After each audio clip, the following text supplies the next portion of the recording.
We're joined by Arizona head coach Jay Johnson. Brian Savick, go ahead. Coach, thank you for being here. Congrats on advancing to the College World Thank Series. you. Coach, I know back in 2016, you made it to in Omaha in your first year in Arizona. You're now heading back 5 years later. Kind of just go through the whirlwind of emotions you're experiencing right now, and how significant is this achievement for the program?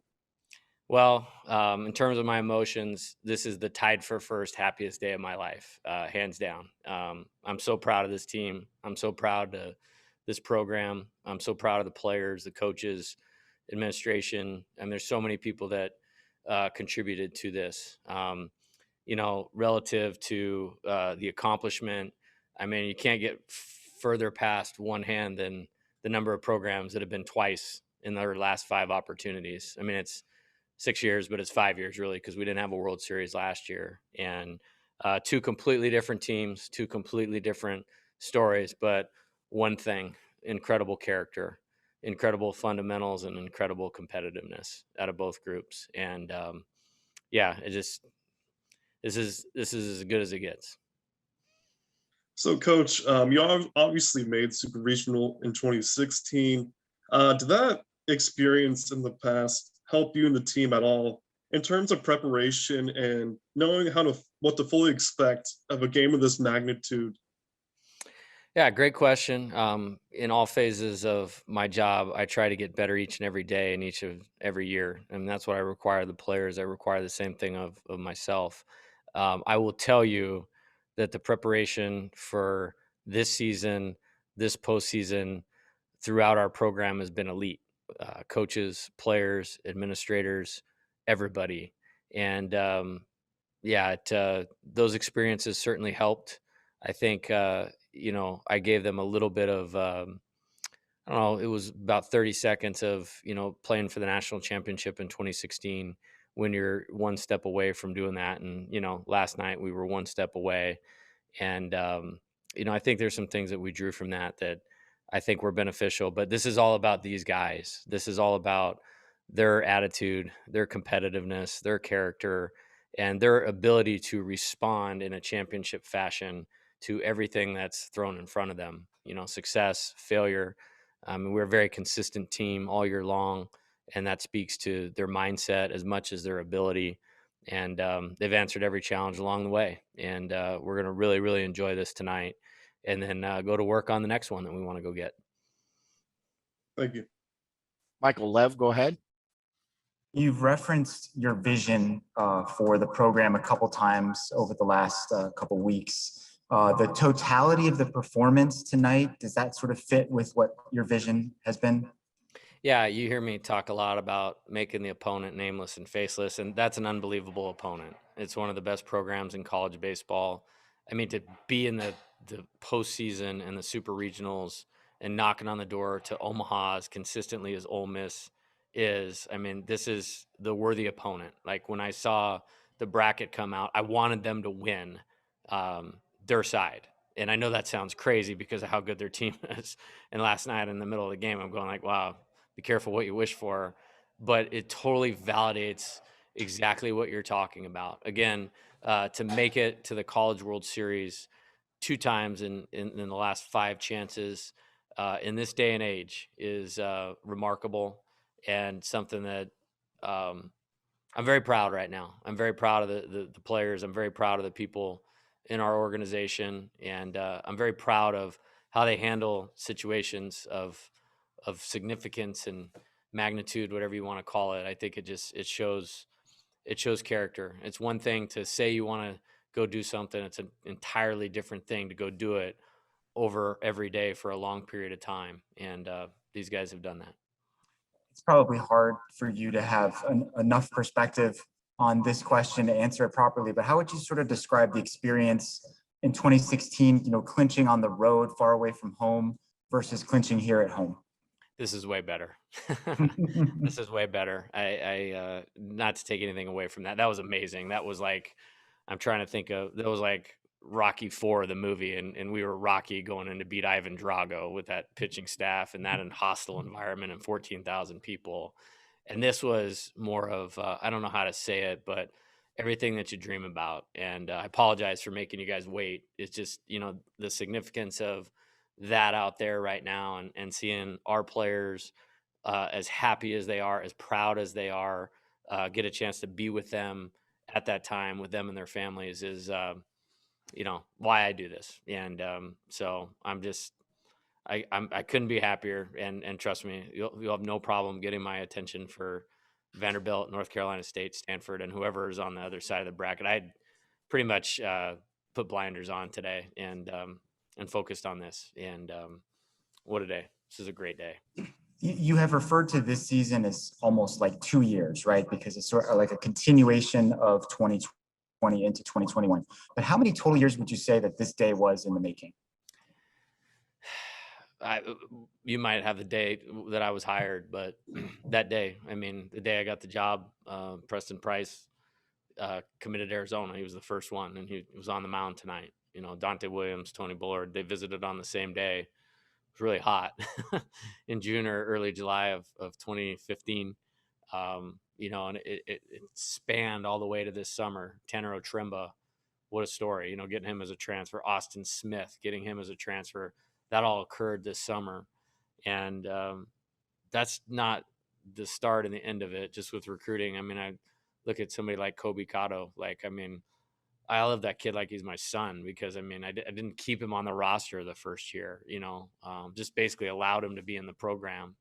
And then the next year, he made the team, but didn't travel all the time. And then last year, he was kind of on his way a little bit. I think if 2020 would have continued, this wouldn't be a surprise. He would have taken on a bigger role. And then now he's one of the best second basemen in the country. And, think about the guys in recruiting that were going to other schools at one point that ended up coming here for a variety of circumstances. And so, it's every day of your life from whatever the day that I got here, to tonight. And so personally, it holds a lot of significance.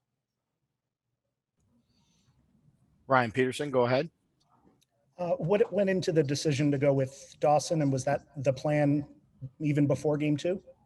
No, it was not. I woke up pretty early this morning, like 5:30, no alarm, but like when I woke up, it was like, go. It was one of those mornings. So I came up here, and what I did was I wrote out their lineup that I thought that they would go with against a right-handed pitcher, because that's what we had available, was about 4 or 5 different options for a right-handed pitcher. And then we wanted to script the game, and it turned out a lot different than it was supposed to.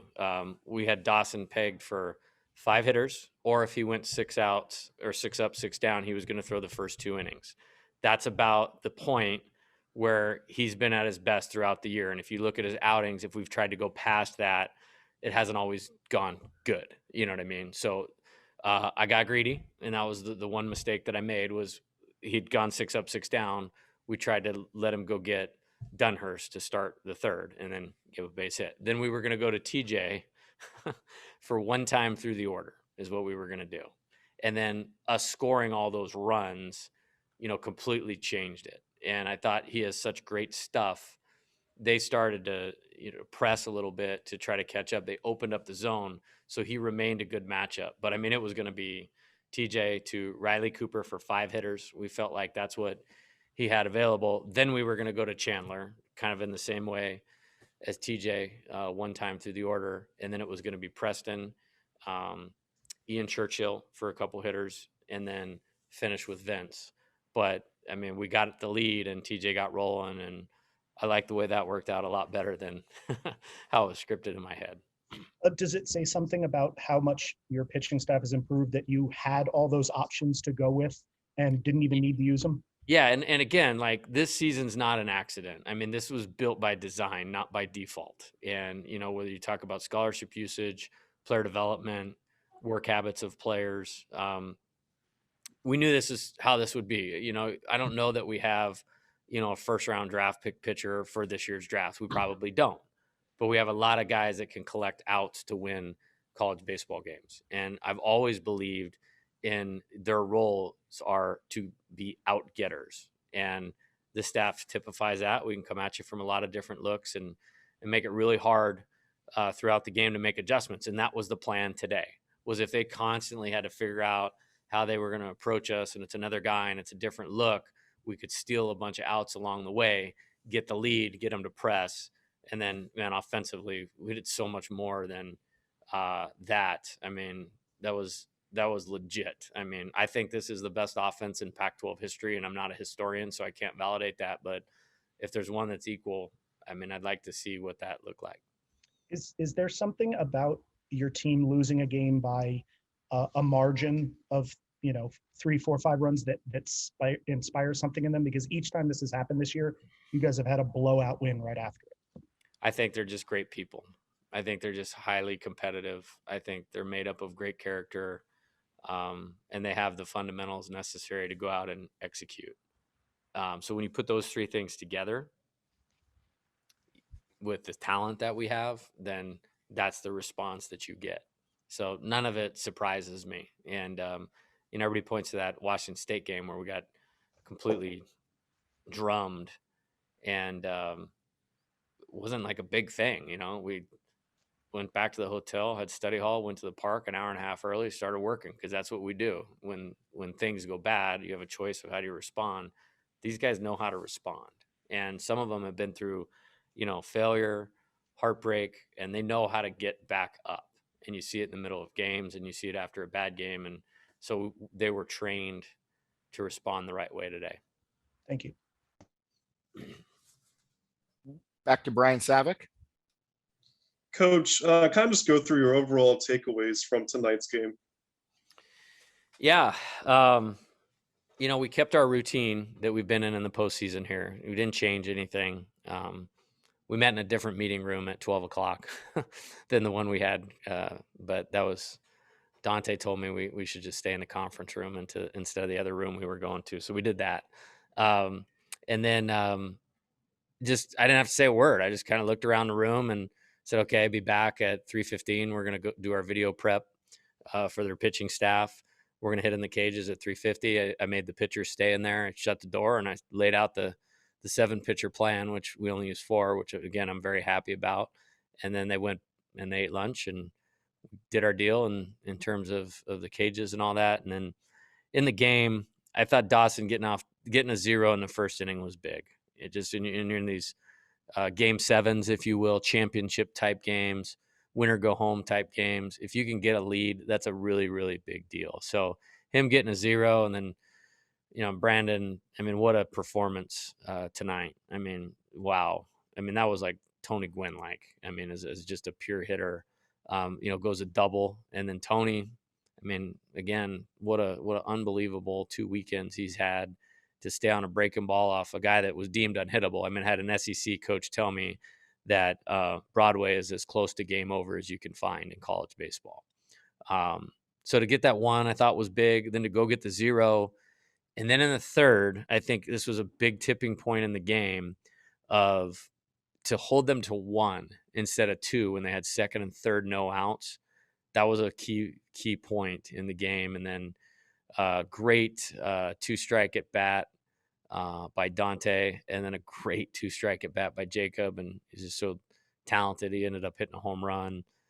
And then we were kind of off and running. Ryan smashed that ball. And then it was just an assault of quality at bats. And it was fun. I thought our field was put to bed appropriately for this season, given the quality of these players and these hitters in this offense. So what a performance. I think Friday night's game and Sunday's game are the best we've played all year. And we've played some really good baseball this year. So that says a lot. Thank you. Michael Lev, go ahead. Starting Dawson Nets, I think, caught a lot of us off guard, but he has been pitching extremely well lately. Still, really difficult set of circumstances, a lot of pressure, a lot of energy in the stadium. What about his sort of makeup or character led you to believe that he could handle the heat out there? Yeah, you just said it, Michael. It was because of his makeup and character that I wanted him to start the game. And it was the most important outs of the game to me were going to be the first 6 to 9. And so we kind of reverse engineered it. And he's had like 4 or 5 really good outings in a row. And he's a guy that kind of rises to the challenge or to the moment, that kind of thing. So I just felt like mentally he would be the best. And then I thought it would throw them off a little bit. I don't think they would have seen that coming. And like I said, I had him for 2 innings, and then I got greedy because he went 6 up and 6 down and was so darn impressive that we tried to go get one more out. And he was actually going to come out of the game either way. After that Dunhurst at bat, he just ended up hitting a single. Then we were going to go to TJ. And wow, what a performance by him. Sure. And one last thing for you. I know that tonight is for celebrating the achievement, and you're going to shift gears tomorrow and start working on your prep, but you're going to get Rocker or Leiter in that first game. What are your just kind of initial thoughts on that matchup between one of those, elite pitchers and your elite offense? I told the players on selection Sunday, there's no other way I'd have it.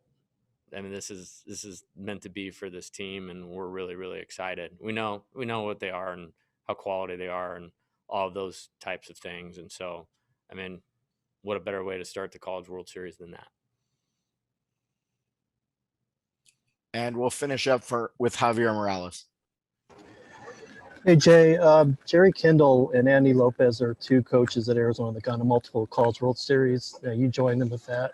What does that mean to you? I can't even begin to express it because of the respect that I have for both of those men. And completely different styles of coaches, but the best. I mean, they're the standard. They're why I take this job. Jerry Stitt, throw him in there as well. Jim Wing, throw him in there as well. I mean, sometimes, I'll pinch myself that I'm the head coach at the University of Arizona. And honestly, all I want to do is make everybody that cares about this program, this university, from this town proud. And it doesn't mean going to Omaha, but to have a second crack at being in Omaha twice is very meaningful to me. And like I said, the root of that is I just hold this program and this place in such high regard. And so, I mean, I won't even think about that for years to come, but I'm extremely proud of it. I'm going to be honest with you. All right. Thank you, Coach.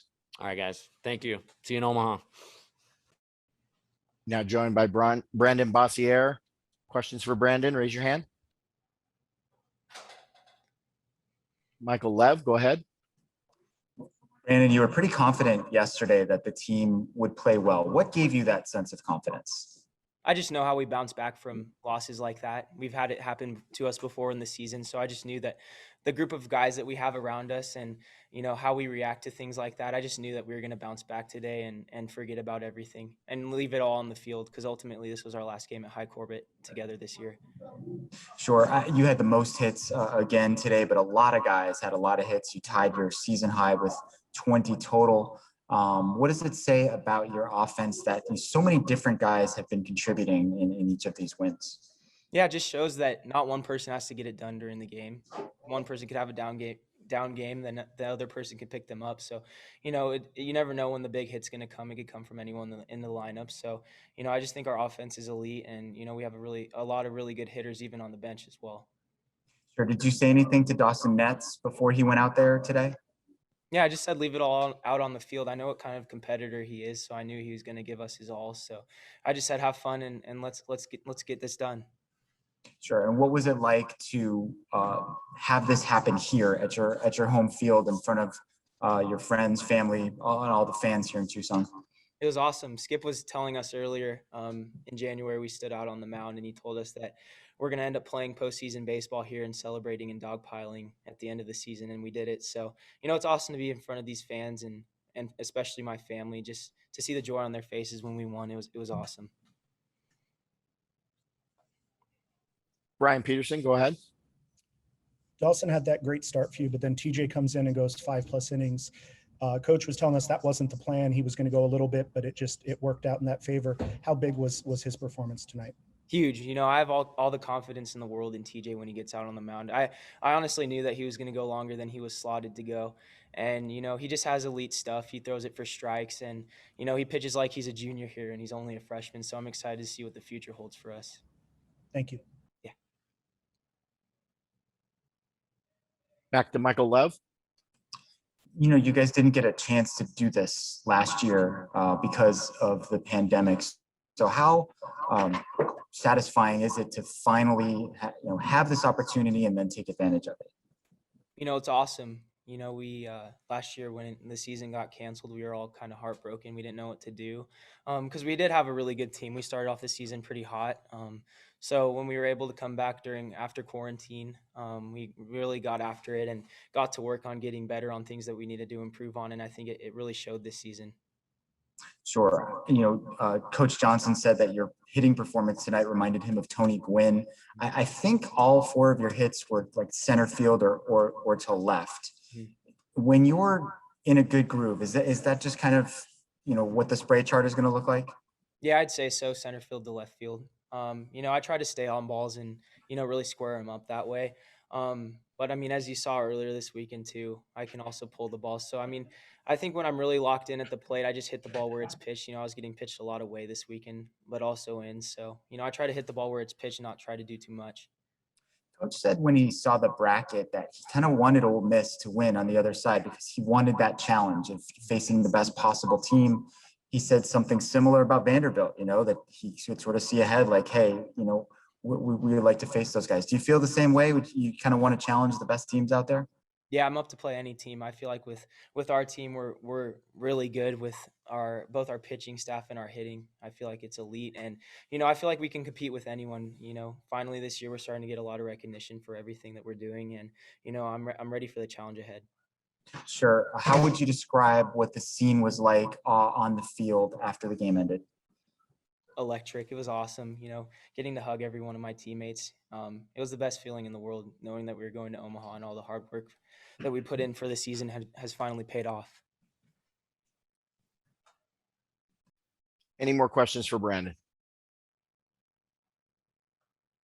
Thank you, Brandon. Now joined by TJ Nichols. Please raise your hand for questions for TJ.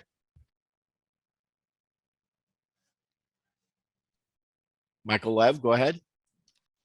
So at the beginning of the season, you were throwing with Caden Hobson primarily just because of how the schedule broke out. And, Caden's obviously a good catcher, but you grew up with Daniel and lately, that's been the battery. When you guys were little kids playing travel ball together or whatever, did you ever envision, something like this possibly happening? Yeah, I knew I wanted to play with Daniel as long as possible. Great guy, and one of my best friends. So I'm glad, I came here to play with him, and we did it tonight. So yeah, grateful for that. Sure. Jay said that he had a pitching plan in place. It was like 7 guys, and each guy sort of had a designated number of batters that they were supposed to face. Did he lay it out to you that specifically? And then how did the game circumstances kind of change what you ended up doing? Yeah, he just told us today at our 12 o'clock meeting that we have a plan laid out, and I was supposed to go after Dawson, and I was supposed to go one time through the lineup, and I guess he kept me in there. I'm just grateful he kept me in there. I was given the opportunity to succeed, and I did my best. So, yeah, it was great. Sure. He said that even though it was 16-3 game, that there was that key moment there where you came in. I think you gave up a double to maybe the first batter, but they only got 1 run in that inning. How important was it at that point to just limit the damage that happened in that particular inning? Yeah, it was definitely big. Getting behind 2-0 to that first guy, and then giving up the double was kind of a punch in the gut a little bit. Then I locked in and made my pitches. Didn't change my plan, just stayed with my pitches, and it was important to make sure both of them didn't score, and that's what happened. Brian Peterson, go ahead. Once they started putting up all the runs for you and Jay changed the plan a little bit, how comfortable was it knowing that you had that lead? Did it change how you threw? It's always in the back of your head. I'm not thinking about it when I'm sitting there in the dugout.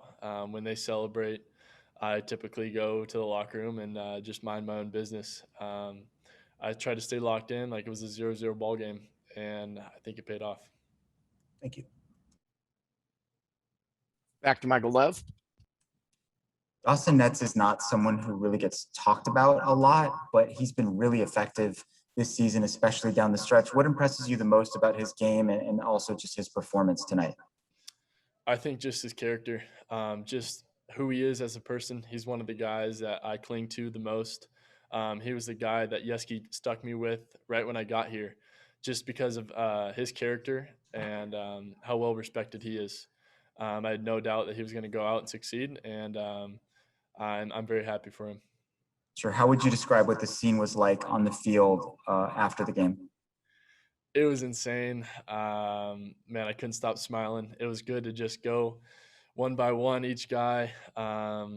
Just a lot of memories. You know, we got 6 a.m. weights to the 4-hour practices. I mean, we just celebrated, and it was nice hugging everybody and seeing everybody's face.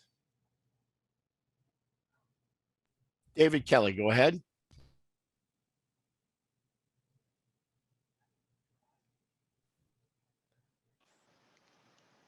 Can you guys hear me? Now we can. Okay. All right.